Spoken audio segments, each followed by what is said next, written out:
झारखंड विधानसभा के मानसून सत्र के 5वें दिन आज भी शोर शराबे के कारण प्रश्नकाल बाधित, सदन की कार्यवाही भोजनावकाश तक के लिए स्थगित। मुख्यमंत्री से पश्चिमी सिंहभूम के जिला परिषद और जिला मुखिया संघ के प्रतिनिधियों ने की मुलाकात। मुख्यमंत्री ने जिला परिषद और ग्राम पंचायतों को सशक्त करने पर दिया जोर।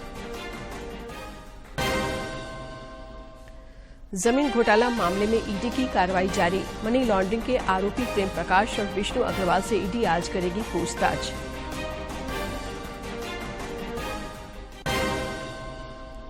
और राज्य में पिछले 48 घंटों में सामान्य से 3 गुना अधिक हुई बारिश। आज से वर्षा की रफ्तार में आएगी कमी। कई नदियों का जलस्तर खतरे के निशान से ऊपर।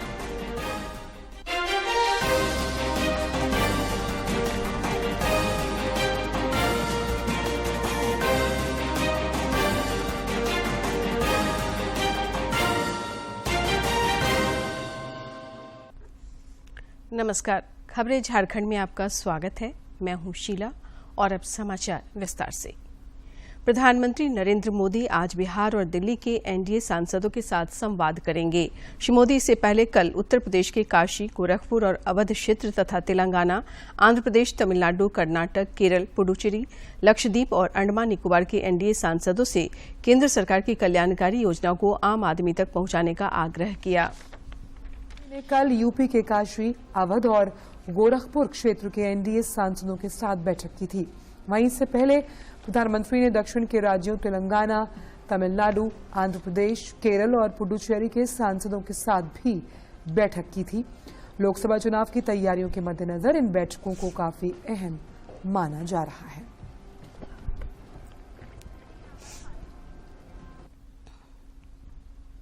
संसद के दोनों सदनों में आज भी गतिरोध देखने को मिला। लोकसभा की कार्यवाही शुरू होने पर शोर शराबे के कारण सदन की कार्यवाही भोजनावकाश तक के लिए स्थगित कर दी गई। लोकसभा और राज्यसभा में आज भी कई महत्वपूर्ण विधेयक विचार और पारित किए जाने के लिए सूचीबद्ध हैं।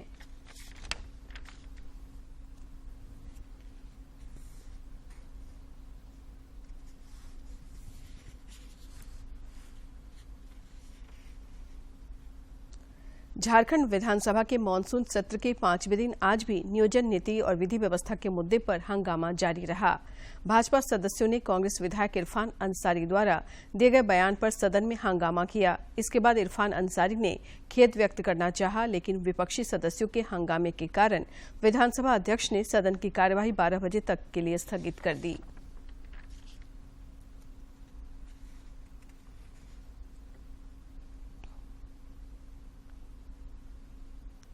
जनजातीय मामलों के केंद्रीय मंत्री अर्जुन मुंडा ने प्रदेश भाजपा अध्यक्ष बाबूलाल मरांडी के खिलाफ कांग्रेस नेताओं के बयान पर कड़ी प्रतिक्रिया व्यक्त की है।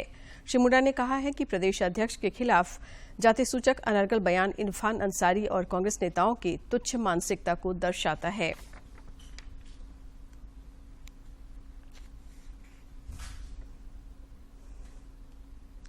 राज्य सरकार की वादा खिलाफी के खिलाफ कल भारतीय जनता युवा मोर्चा ने मशाल जुलूस निकाला। जुलूस में मुख्य रूप से भाजपा महानगर अध्यक्ष के गुप्ता, युवा मोर्चा के प्रदेश अध्यक्ष किसलय तिवारी, महानगर महामंत्री वरुण साहू समेत कई नेता शामिल हुए। इस दौरान नेताओं ने कहा कि राज्य की वर्तमान सरकार के हटने तक ये आंदोलन जारी रहेगा।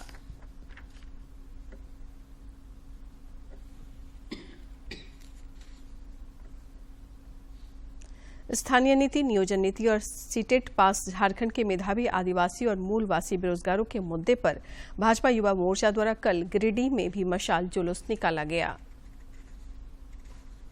भाजपा की ओर से गिरिडीह समाहरणालय के समक्ष आज इस मुद्दे पर विशाल धरना का आयोजन किया गया है। धरना से पहले कल शाम भाजपा युवा मोर्चा की ओर से झंडा मैदान से मशाल जुलूस निकाला गया। भाजपा के प्रदेश कार्य समिति सदस्य चुन्नूकांत ने आरोप लगाते हुए कहा कि राज्य सरकार युवा विरोधी है। भारतीय जनता पार्टी युवा मोर्चा के साथियों ने अभी मशाल जुलूस का आयोजन किया। ये सरकार हर स्तर पर फेल की है और इन्होंने चुनाव में जो वायदे किए थे कि 5 लाख बेरोजगारों को नौकरी देंगे, अभी तक ये सरकार नियोजन नीति, स्थानीय नीति नहीं तय कर पाई है। ऐसे में सरकार पर से युवाओं का भरोसा उठ गया है। युवा ठगे हुए महसूस कर रहे हैं। इसीलिए भारतीय जनता पार्टी की सरकार के विरोध में मशाल जुलूस मशाल जुलूस में काफी संख्या में भाजपाइयों ने हिस्सा लिया और झारखंड सरकार के खिलाफ जमकर नारेबाजी की। भाजपा नेताओं ने कहा कि हेमंत सरकार ने राज्य की जनता को ठगने का काम किया है। लगातार सरकार पूर्व में भी ये घोषणा की थी प्रत्येक वर्ष में 5 लाख की थोड़ी आज तक नीति नहीं बना पाए। सरकार के खिलाफ पूरे झारखंड की युवा रोड पर उतर गया है। सरकार को आज मशाल जुलूस के माध्यम से जगाने का काम किया। कल एक जोर से धरना देंगे। भारतीय जनता युवा मोर्चा गिरिडीह के बैनर तले इस हेमंत सरकार के विरोध में मशाल जुलूस निकाला गया है। इसलिए ये मूलवासी आदिवासी के नाम पे ये सरकार और बेरोजगारों को रोजगार देने के नाम पे सत्ता पे ये काबिज हुई है और ये तमाम इनका जो नीति है वो हर जगह फेल है, क्योंकि ना इनके पास स्थानीय नीति है, ना नियोजन नीति है, कोई नीति नहीं है। सीट पर सीट इसके पास लूट की नीति है। इसी के बैनर के तले आज हम लोग मशाल जुलूस निकाले हैं। कल उपायुक्त महोदय कार्यालय के सामने हम लोग धरना प्रदर्शन, हम लोग हजारों की संख्या में तमाम भारतीय जनता पार्टी के लोग शामिल होंगे। लगातार भारतीय जनता युवा मोर्चा की ओर से नियोजन नीति और हाल में शिक्षकों की नियुक्ति के लिए निकाले गए विज्ञापन पर सवाल उठाया जा रहा है। गिरिडीह से रमेश प्रभाकर की रिपोर्ट। मुख्यमंत्री हेमंत सोरेन से कल विधानसभा परिसर में पश्चिमी सिंहभूम के जिला परिषद सदस्यों और मुखिया संघ के प्रतिनिधियों ने मुलाकात की। इस दौरान श्री सोरेन ने कहा कि जिला परिषदों को आत्मनिर्भर बनना चाहिए। इससे जो भी सहयोग की जरूरत होगी उसे सरकार पूरा करेगी।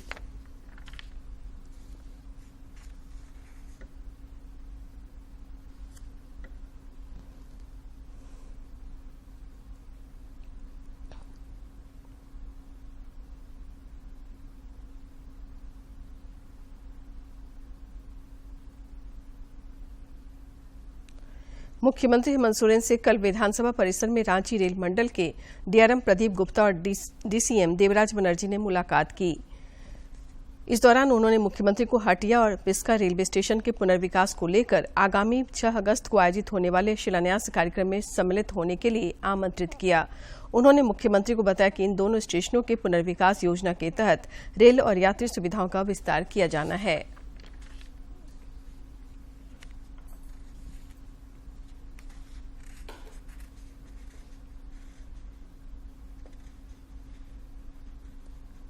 मुख्यमंत्री हेमंत सोरेन से कल रांची के जगन्नाथपुर स्थित योगदा सत्संग विद्यालय के विद्यार्थियों ने मुलाकात की। ये बच्चे विधानसभा में सदन की कार्यवाही को देखने के लिए आए थे।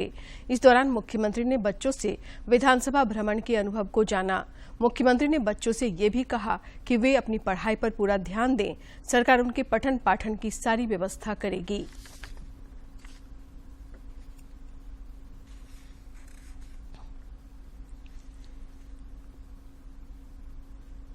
पेयजल एवं स्वच्छता मंत्री मिथिलेश ठाकुर के नेतृत्व में चातुर्मास व्रत और श्री लक्ष्मी नारायण महायज्ञ समिति श्री बंशीधर नगर गढ़वा के प्रतिनिधियों ने मुख्यमंत्री से मुलाकात की। इस दौरान प्रतिनिधियों ने मुख्यमंत्री को आगामी 27 अक्टूबर को आयोजित अखिल भारतीय धर्म महासम्मेलन में बतौर मुख्य अतिथि आमंत्रित किया।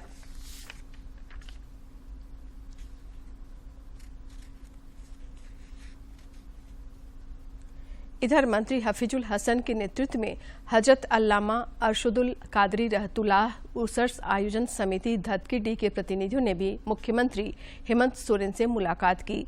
इस दौरान उन्होंने मुख्यमंत्री को आगामी 2 सितंबर को आयोजित 22वें उर्स में शामिल होने के लिए आमंत्रित किया।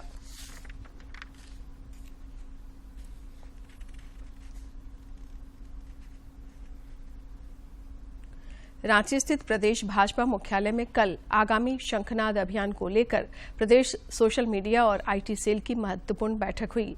बैठक में प्रदेश संगठन महामंत्री कर्मवीर सिंह, प्रदेश महामंत्री बालमुकुंद सहाय समेत पार्टी के कई वरिष्ठ पदाधिकारी शामिल हुए।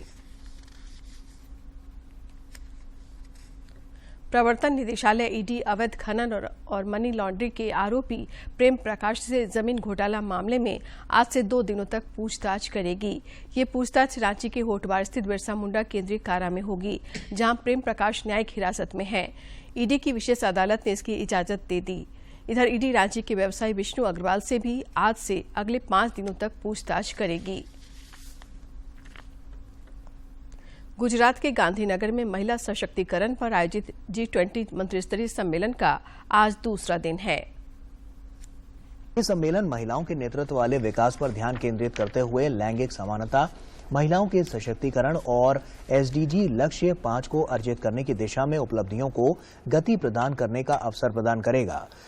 इस 3 दिवसीय सम्मेलन में महिला सशक्तिकरण के लिए एक परिवर्तनकारी मार्ग, महिला उद्यमिता, समानता और अर्थव्यवस्था के लिए लाभकारी स्थिति जैसे विषयों पर चर्चा हो रही है।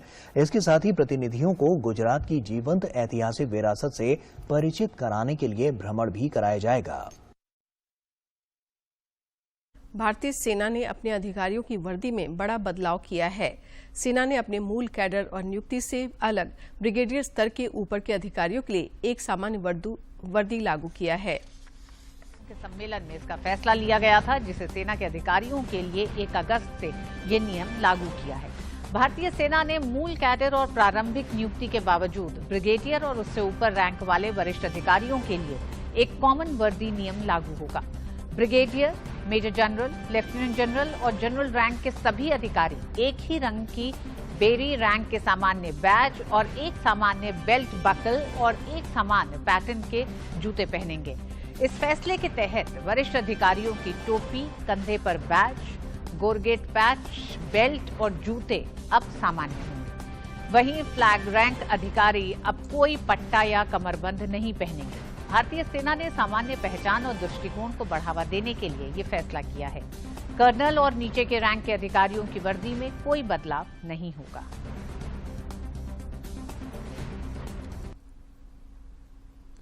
रांची सहित देश में दूरदर्शन के विभिन्न प्रादेशिक समाचार एकांश में कुल 215 पदों पर भर्ती की प्रक्रिया शुरू हुई है।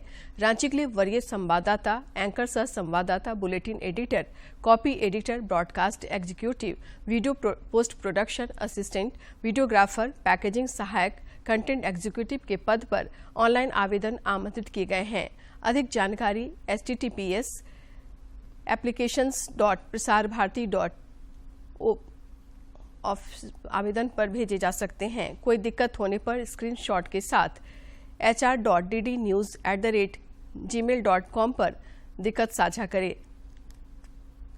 अधिक जानकारी वेब लिंक https:/applications.prasarbharati.org पर देख सकते हैं। गिरिडीह के पुलिस अधीक्षक दीपक कुमार शर्मा के आदेश पर पुलिस ने गौ तस्करी और बालू खनन पर कार्रवाई करते हुए बेंगाबाद थाना क्षेत्र के देवरी और बंगाल ले जाए जा रहे 78 गौवंश के साथ 9 तस्करों को गिरफ्तार किया है। वहीं पुलिस ने अभियान चलाकर बालू लदे 14 ट्रैक्टर और हाईवा जब्त किया है। पुलिस अधीक्षक ने कार्य में लापरवाही बरतने के आरोप में सरिया थाना प्रभारी को निलंबित भी कर दिया है।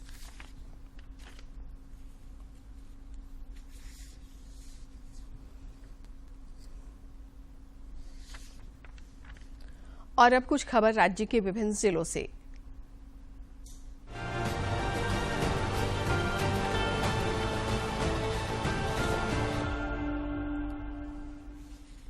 राष्ट्रीय युवा शक्ति की ओर से राजधानी रांची में आए दिन हो रही हत्या और महिलाओं पर अत्याचार के विरोध में राजभवन के समीप धरना प्रदर्शन आयोजित किया गया। इस दौरान वक्ताओं ने गिरती कानून व्यवस्था पर चिंता व्यक्त की। दुमका जिले के सरैयाहाट थाना के समीप रुपये से भरा बैग छीनकर भाग रहे 5 युवकों में से 2 को ग्रामीणों ने पकड़कर पुलिस के हवाले कर दिया। अन्य 3 युवक चकमा देकर भाग गए। स्वतंत्रता दिवस के आयोजन को लेकर रामगढ़ के उपायुक्त चंदन कुमार ने बैठक की। इस दौरान उन्होंने स्वतंत्रता दिवस के आयोजन को लेकर की जा रही तैयारियों की समीक्षा की। उन्होंने जिला स्तरीय कार्यक्रम के लिए सिद्धू कान्हू मैदान को तैयार करने और यहां सभी तरह की मूलभूत सुविधाओं की व्यवस्था करने का निर्देश दिया। एनटीपीसी कोयला खनन मुख्यालय ने रांची में दृष्टिबाधित विशेष रूप से दिव्यांग बच्चों के लिए एनीमिया चिकित्सा शिविर का आयोजन किया। डॉक्टर सुकुमार रेड्डी ने बच्चों में एनीमिया, हीमोग्लोबिन परीक्षण और सामान्य बीमारियों, सर्दी, बुखार, खांसी और कमजोरी का निदान किया। रामगढ़ के उपायुक्त चंदन कुमार की अध्यक्षता में उनके कार्यालय कक्ष में झारखंड राज्य के निजी क्षेत्र में स्थानीय उम्मीदवारों के 75% नियोजन अधिनियम को लेकर बैठक का आयोजन किया गया। बैठक के दौरान जिला नियोजन कार्यालय द्वारा किए जा रहे कार्यों की जानकारी उपायुक्त को दी गई। खूंटी के उपायुक्त लोकेश मिश्र ने कहा है कि ग्रामीण क्षेत्रों में स्वास्थ्य सुविधा और सेवाओं को सुदृढ़ और बेहतर बनाया जाएगा ताकि मरीजों को बेहतर चिकित्सा सुविधा मिल सके। स्वास्थ्य विभाग की समीक्षा करते हुए उन्होंने कहा कि मरीजों को बेहतर से बेहतर स्वास्थ्य और चिकित्सा सुविधा उपलब्ध कराना प्रशासन की प्राथमिकता है। IIT ISM धनबाद ने ओकलैंड यूनिवर्सिटी के साथ एक MOU किया है। इसके तहत IIT ISM में 2 नए कोर्स बिजनेस एनालिटिक्स और सूचना प्रौद्योगिकी प्रबंधन में मास्टर ऑफ साइंस लॉन्च किए जाएंगे। राष्ट्रीय वेक्टर जनित रोग नियंत्रण कार्यक्रम के तहत जामताड़ा जिले में 10 अगस्त से 25 अगस्त तक फाइलेरिया उन्मूलन विशेष अभियान चलाया जाएगा। इसे लेकर उपायुक्त शशि भूषण मेहरा ने अभियान से जुड़े अधिकारियों एवं चिकित्सकों के साथ बैठक कर आवश्यक दिशा निर्देश दिए। शिव शिष्य परिवार की ओर से खूंटी जिले के तुरपा में 9 दिवसीय शिव महापुराण कथा का शुभारंभ हुआ। शिव महापुराण कथा का समापन 10 अगस्त को होगा। कथा के पूर्व तुरपा स्थित नगर भवन कथा स्थल से छाता नदी तक विशाल कलश यात्रा निकाली गई।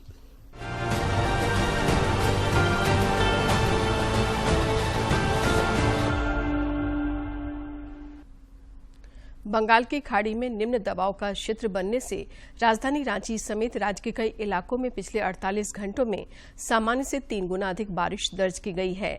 इससे जनजीवन पर असर पड़ा है। उधर पूर्वी सिंहभूम जिले में पिछले 48 घंटे से लगातार हो रही बारिश के कारण खरकई और स्वर्णरेखा नदी का जलस्तर बढ़ गया है। नदी के जलस्तर बढ़ने से निचले इलाके में पानी घुसने का खतरा बढ़ गया है। इसे लेकर जिला प्रशासन की ओर से सभी एहतियाती कदम उठाए जा रहे हैं। रांची और आसपास के कई क्षेत्रों में हुई बारिश ने खूंटी और रांची से सटे दशम फॉल की रौनक बढ़ा दी है। खूंटी और रांची से सटे दशम फॉल में आमतौर पर दिसंबर जनवरी के माह में पर्यटकों की भीड़ देखने को मिलती है, लेकिन दूर दराज के पर्यटक बारिश के मौसम में भी दशम फॉल का दीदार करने पहुंचने लगे हैं। पटना, कोलकाता और आसनसोल से आए पर्यटकों ने बारिश में दशम फॉल का नजारा देखा और खूब एंजॉय किया।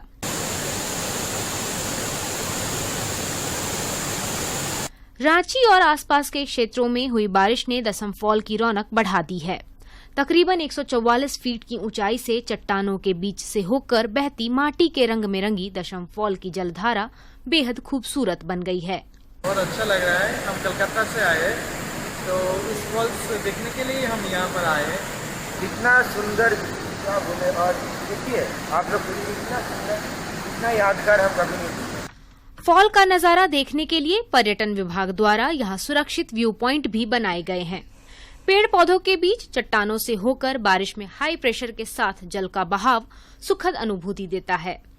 आगंतुकों की सुरक्षा और सहयोग के लिए यहाँ पर्यटक मित्र और सुरक्षा प्रहरी भी तैनात रहते हैं। नजारा बहुत अच्छा है और यहाँ का बहुत सारा खूबसूरत भी बहुत अच्छा है। वातावरण अच्छा है, पेड़ पौधा है। यहाँ से सीख के सभी को जाना चाहिए और इस तरह का माहौल बनाना चाहिए, पेड़ लगाना चाहिए। रांची और आसपास के क्षेत्रों में दिलकश नजारों की भरमार है। रांची खूंटी सीमा पर स्थित दशम फॉल की खूबसूरती निश्चित रूप से बेनजीर है, जो इसे बेहद खास बनाती है। खूंटी से ज्योत्सना की रिपोर्ट। अंगदान महादान होता है। आप अपने अंगों का दान कर किसी भी व्यक्ति को नया जीवन दे सकते हैं। अंगदान के प्रति जागरूकता बढ़ाने के लिए 3 अगस्त को राष्ट्रीय अंगदान दिवस के रूप में मनाया जाता है। अंगदान महादान ये महज कहने की बात नहीं है, अब इसका असर दिख रहा है। लोग अंगदान के प्रति जागरूक हुए हैं और आगे भी आए हैं। आंकड़े बताते हैं कि साल 2013 से पहले 5000 से भी कम अंग प्रत्यारोपण होता था, लेकिन अब 3 गुना बढ़कर 16,000 से ज्यादा हो गया है। अंगदान के प्रति जागरूकता बढ़ाने के लिए जुलाई के महीने को अंगदान महोत्सव के रूप में मनाया गया। जो हमारे ट्रांसप्लांट की जितनी भी जरूरत की सुविधाएं हैं वो सारी हम लोग स्पेशली फोकस जो है सरकार के जो क्षेत्र के अस्पताल हैं तो उनमें हम ये सुविधाएं बढ़ा सकें, जिससे कि सभी तरह के जो हमारे मरीज हैं उनको फायदा मिल सके। अंगों की मांग और आपूर्ति में भारी कमी है। अकेले किडनी ट्रांसप्लांट के लिए हर साल 2 लाख नए लोग जुड़ जाते हैं और महज 12,000 मरीजों का ही किडनी ट्रांसप्लांट हो पाता है। अंगदान को बढ़ावा देने के लिए सरकार ने कई नई पहल की हैं। अब कोई भी व्यक्ति देश के किसी राज्य में अंग प्रत्यारोपण के लिए रजिस्ट्रेशन करा सकता है। पहले 65 साल से कम उम्र के लोग ही अंग प्राप्ति के लिए रजिस्ट्रेशन करा सकते थे, लेकिन अब उसे हटा दिया गया है। अब किसी भी उम्र का व्यक्ति अंग प्राप्ति के लिए रजिस्ट्रेशन करा सकता है। अब रजिस्ट्रेशन के लिए कोई शुल्क भी नहीं देना होगा। अगर कोई सरकारी कर्मचारी अंगदान करता है तो उसे 42 दिन की अतिरिक्त छुट्टी दी जाएगी। सेंट्रल गवर्नमेंट एम्प्लॉयज हैं, उनको अगर कोई अपने मतलब अंगदान करता है, मतलब अपनी ड्यूटी में रहते हुए, क्योंकि जीवित व्यक्ति भी अंगदान कर सकते हैं जिसमें कि एक या तो किडनी देता है या वो लिवर, पार्ट ऑफ लिवर देता है, तो वो अंगदान करने पे उसको 42 डेज की स्पेशल कैजुअल लीव, 42 दिन की, वो एक उसका ऑर्डर निकाला गया है, तो वो एक सुविधा दी गई है। एक व्यक्ति के अंगदान से 8 लोगों का जीवन बचाया जा सकता है।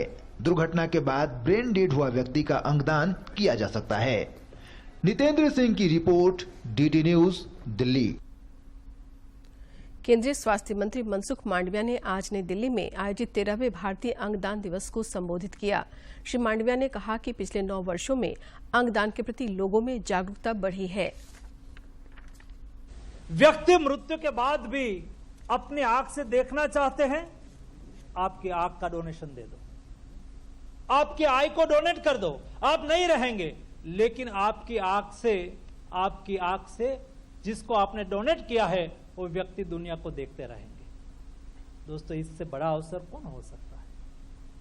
आप दूसरे के हृदय में जाके दबकते रहेंगे, आप कभी नहीं दबकेंगे, लेकिन आपने आपका हार्ट का डोनेशन कर दिया, हार्ट डोनेट कर दिया, दूसरे व्यक्ति के शरीर में आप दबकते रहेंगे। और अब बात कारोबार जगत की। वित्त मंत्री निर्मला सीतारमण ने कहा है कि कैसीनो और ऑनलाइन गेमिंग के अंकित मूल्य पर 28% जीएसटी लगाया जाएगा। जीएसटी परिषद की 51वीं बैठक के बाद उन्होंने ये बात कही। वित्त मंत्री ने कहा कि ऑनलाइन गेमिंग और कैसीनो पर 28% जीएसटी को 1 अक्टूबर से लागू किया जा सकता है। उन्होंने कहा कि जीएसटी लागू होने के 6 महीने के बाद परिषद इसकी समीक्षा करेगी।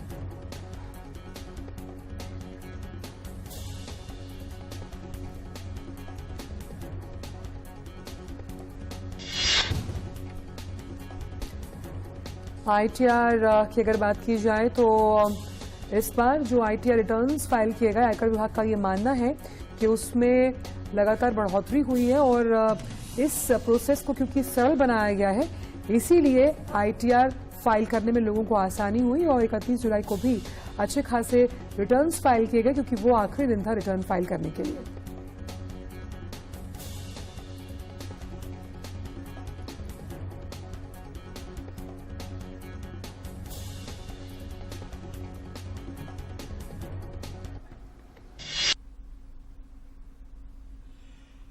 स्कूली शिक्षा एवं साक्षरता विभाग की ओर से आयोजित प्रमंडल स्तरीय सुब्रतो मुखर्जी फुटबॉल प्रतियोगिता का final Birsa Munda football stadium में खेला गया। दक्षिणी छोटानागपुर प्रमंडल के जिलों के लिए आयोजित इस प्रतियोगिता में गुमला ने बालक और बालिका दोनों वर्गों में खिताब जीत लिया। भारत इस बार एशियन हॉकी चैंपियनशिप ट्रॉफी की मेजबानी कर रहा है। ये टूर्नामेंट आज से शुरू हो रहा है। इसमें 4 टीमें हिस्सा ले रही हैं। एक बार फिर हॉकी के लिए खेल प्रेमियों का दिल धड़कने को बेताब है, क्योंकि इस बार भारत मेजबानी कर रहा है एशियाई चैंपियंस ट्रॉफी की। चेन्नई में 3 से 12 अगस्त तक आयोजित होने वाले इस टूर्नामेंट में एशिया की टॉप 6 हॉकी टीमें इस बार भाग लेंगी। भारत ने बतौर मेजबान टूर्नामेंट की सारी तैयारियां कर ली हैं। टीम इंडिया कुल 3 बार प्रतियोगिता जीत चुकी है और एशियन गेम्स से ठीक पहले इस टूर्नामेंट को जीतना चाहेगी। भारत पहली बार इस टूर्नामेंट का आयोजन कर रहा है। भारत के अलावा पाकिस्तान, चीन, जापान, दक्षिण कोरिया और मलेशिया की टीमें टूर्नामेंट के 7वें संस्करण का हिस्सा बनेगी। सभी टीमें आपस में राउंड रॉबिन की तर्ज पर मुकाबला खेलेंगी। 5 मुकाबलों के बाद टॉप 4 में रहने वाली टीमें सेमीफाइनल में जाएंगी। भारतीय टीम 3 अगस्त को चीन के खिलाफ अपना अभियान शुरू करेगी। 4 अगस्त को भारत का सामना जापान और फिर 6 अगस्त को मुकाबला मलेशिया से होगा। 7 अगस्त को गत विजेता दक्षिण कोरिया और भारत की टीमें आमने सामने होंगी। 9 अगस्त को अपने आखिरी राउंड रॉबिन मुकाबले में भारत और पाकिस्तान की रोमांचक भिड़ंत होगी। प्रतियोगिता में भाग ले रही टीमों में से भारतीय टीम की रैंकिंग सर्वोच्च है। टीम इंडिया FIH रैंकिंग में 4थे स्थान पर है। इसके बाद दक्षिण कोरियाई टीम है जिसकी रैंकिंग 9वीं है। मलेशिया 10वें, पाकिस्तान 16वें, जापान 19वें और चीन की टीम 25वें स्थान पर है। एशियाई पुरुष हॉकी चैंपियंस ट्रॉफी का आयोजन साल 2011 में पहली बार किया गया था। ट्रॉफी के पहले संस्करण के फाइनल में भारत ने पाकिस्तान को हराकर खिताब जीता था। 2012 में पाकिस्तानी टीम भारत को हराते हुए विजेता बनी। साल 2013 में पाकिस्तान, 2016 में भारत और फिर 2018 में भारत और पाकिस्तान की टीमें संयुक्त रूप से विजेता बनी। साल 2021 में बांग्लादेश में आखिरी बार टूर्नामेंट का आयोजन हुआ, जिसमें दक्षिण कोरियाई टीम ने जापान को हराते हुए ट्रॉफी अपने नाम की। कुल मिलाकर कह सकते हैं कि एशियन चैंपियंस ट्रॉफी हॉकी प्रतियोगिता जो है वो सभी एशियाई देशों के लिए काफी अहम है, क्योंकि यहाँ पर जीत दर्ज कर वो खुद को एशियन गेम्स के लिए एक बेहतर मूवमेंट दे सकते हैं, साथ ही साथ अपने मोमेंटम को भी जो है वो बरकरार रख सकते हैं, ताकि अगर एशियन गेम्स में वो स्वर्ण पदक जीतते हैं तो उनके लिए पेरिस ओलंपिक 2024 का दरवाजा सीधे खुलेगा। कैमरामैन जयशंकर के साथ मैं गौरव कुमार, डीडी न्यूज, चेन्नई। केंद्र सरकार की दीनदयाल उपाध्याय कौशल विकास योजना से युवाओं का न सिर्फ रोजगारोन्मुख कौशल विकास हो रहा है, बल्कि उनके भीतर छिपी सृजनशीलता को भी बढ़ावा मिल रहा है। देखिए ये रिपोर्ट। केंद्र सरकार की दीनदयाल उपाध्याय कौशल विकास योजना देश के युवाओं को न सिर्फ रोजगार परक प्रशिक्षण देकर उनका कौशल विकास कर रही है, बल्कि उनके भीतर छिपी सृजनशीलता को निखारने का भरपूर अवसर भी दे रही है। रांची के ऐसे ही एक दीनदयाल उपाध्याय कौशल विकास केंद्र के प्रशिक्षु युवाओं ने एक से बढ़कर एक कलाकृतियों का निर्माण किया है। इन कलाकृतियों को बनाने वाले ये वो युवा हैं जो झारखंड के अलग अलग जिलों से अपना भविष्य संवारने यहाँ आए हैं। अब इनके हाथों बनी कलाकृतियाँ इस केंद्र की शोभा बढ़ा रहे हैं। कुछ नया किए हैं, जैसे कि इसमें हम साउंड लगाए हैं, नट लगाए हैं और प्लेट भी लगाए हैं और देखने में कुछ लुक लग रहा है। इसी की वजह से इसमें हमको बढ़िया लग रहा है। बाकी और सारा प्रोडक्ट बनाया है जो कि अच्छा है। मतलब इस तरह का सुंदर सुंदर आकृतियाँ बनाई जाती है, जब कोई देखता है, जब तारीफ करते हैं तो अच्छा लगता है। कल तक रोजगार और अपने करियर की चिंता में डूबे इन युवाओं को आगे सुनहरा भविष्य दिख रहा है।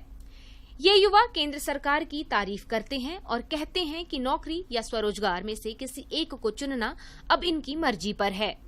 प्रधानमंत्री जी ने जो हम लोगों को ट्रेनिंग दिया है, यहाँ रहने के लिए सुविधा जो दिया है, इससे हम लोग अगर कहीं नौकरी नहीं ले सकते तो अपना खुद का बिजनेस चालू कर सकते हैं और पैसा कमा सकते हैं। माइंड में आया कि हम भी यहाँ पर कुछ बनाएं और छोड़ करके जाए, क्योंकि जब यहाँ कोई देखने आता है तो ये सब चीज सीएमसी का शोभा बढ़ाता है। इस केंद्र में अभी 4 अलग अलग ट्रेड के तहत 350 से अधिक युवा प्रशिक्षण पा रहे हैं। खास बात यह है कि केंद्र का प्लेसमेंट रिकॉर्ड 100% है और अब तक यहां प्रशिक्षण पाकर करीब 13,000 युवा रोजगार पा चुके हैं। यही नहीं, राज्य सरकार की मुख्यमंत्री सारथी योजना से इन युवाओं को प्रोत्साहन राशि भी दी जाती है।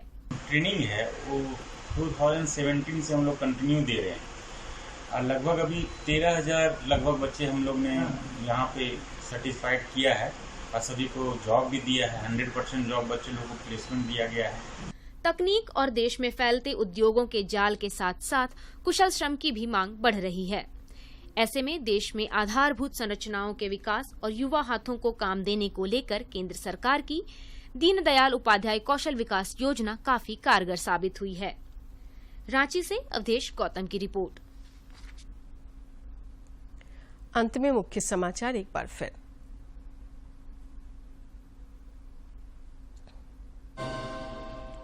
झारखंड विधानसभा के मानसून सत्र के 5वें दिन आज भी शोर शराबे के कारण प्रश्नकाल बाधित, सदन की कार्यवाही भोजनावकाश तक के लिए स्थगित। मुख्यमंत्री से पश्चिमी सिंहभूम के जिला परिषद और जिला मुखिया संघ के प्रतिनिधियों ने की मुलाकात। मुख्यमंत्री ने जिला परिषद और ग्राम पंचायतों को सशक्त करने पर दिया जोर। जमीन घोटाला मामले में ईडी की कार्रवाई जारी। मनी लॉन्ड्रिंग के आरोपी प्रेम प्रकाश और विष्णु अग्रवाल से ईडी आज करेगी पूछताछ।